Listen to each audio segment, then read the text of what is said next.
The reason that we invited you here for the press conference is just to announce some of the new initiatives that the ministry is undertaking. One of the core areas in which we are employed is employment generation, or trying to create employment for our people. And you know, over the past few years, it's not been too easy to develop new jobs in Fiji. So, under the National Employment Center, we have created a number of different units, and the latest that has just been commissioned is the Foreign Employment Services. So this unit tries to identify opportunities for our people abroad. And you will have seen in the papers today that we are advertising job opportunities for people in the United Arab Emirates, where we've had a long association with our ambassador there, His Excellency Robin Naya. We've already sent CVs of people there for the tourism sector. We know that one person has been now joined a 5-star hotel in the United Arab Emirates, and there are others will be followed. The advertisements that you have seen in the papers will be for the health sector. There are 25 vacancies that have been offered for Fiji, and we are putting the advertisements out so that people who are interested in this area can apply for these jobs. But when you apply for a job in the United Arab Emirates, you're competing with people from all over the world. Because what happens now in the, you have the financial crisis in Europe and the crisis that you have in the States. So even people from those countries will also be competing for these jobs. But it's a great opportunity for our people here in Fiji to go across and get employment in an international environment. And we are hoping here in the ministry that with the advent of the FORES, or the Foreign Employment Services, more such openings will be opening up. We're looking at working very closely with the Malaysian Spearhead Group in the Skills Movement Scheme. We understand that there will be a group that is going to Papua New Guinea later on this year. We hope this will open up opportunities for our people. Here, within the National Employment Center, we have set up some good processes to make sure that if we send people across for jobs in other countries, that they are they go through a process of being trained or being inducted to make sure that they meet the requirements that are out there for the employees in all of those other countries. So we're looking forward to greater opportunities opening up. As for our people, we have lots of people that are graduating from our tertiary institutes. There are people with qualifications that are looking for employment. Hopefully this might be one opportunity for them to get employment and to move ahead with their lives. So that's just a general opening.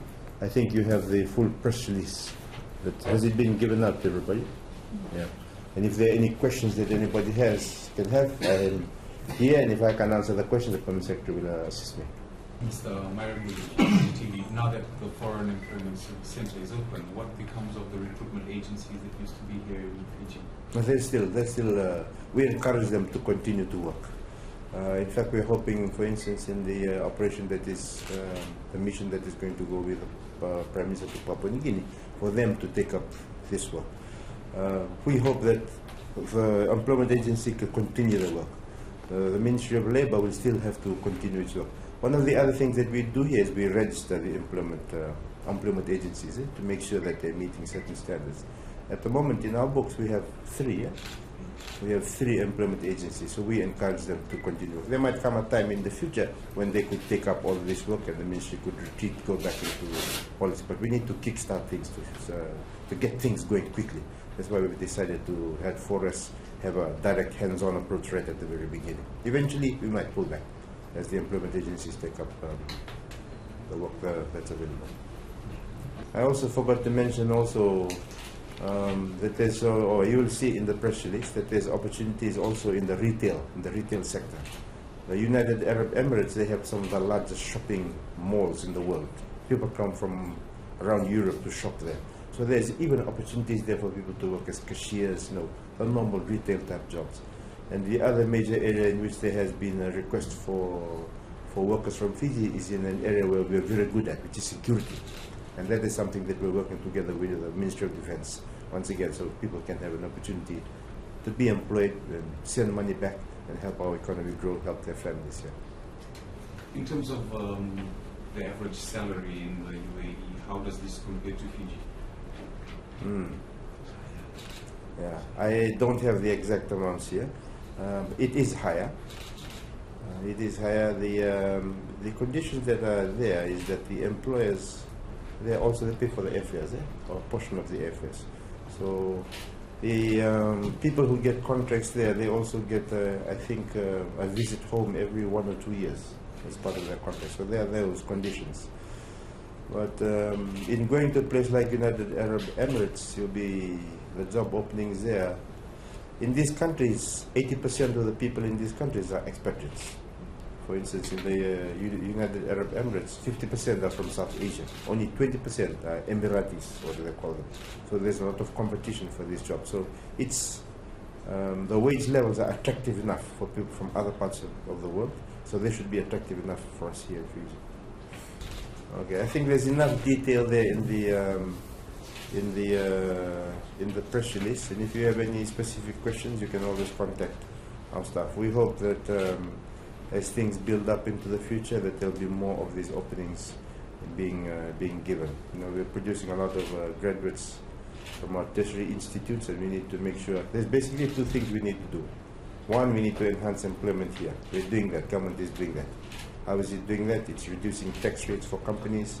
It's making sure that the taxation rates for people already in industries drop, so people have more discretionary income to create more demand, to create more jobs, grow the economy here. In the National Employment Center, we're also looking at encouraging self-employment, where people start up their own businesses. So we have self-employment, we have formal employment, where people who are unemployed, some who have degrees or diplomas, or even those who don't, can come and register.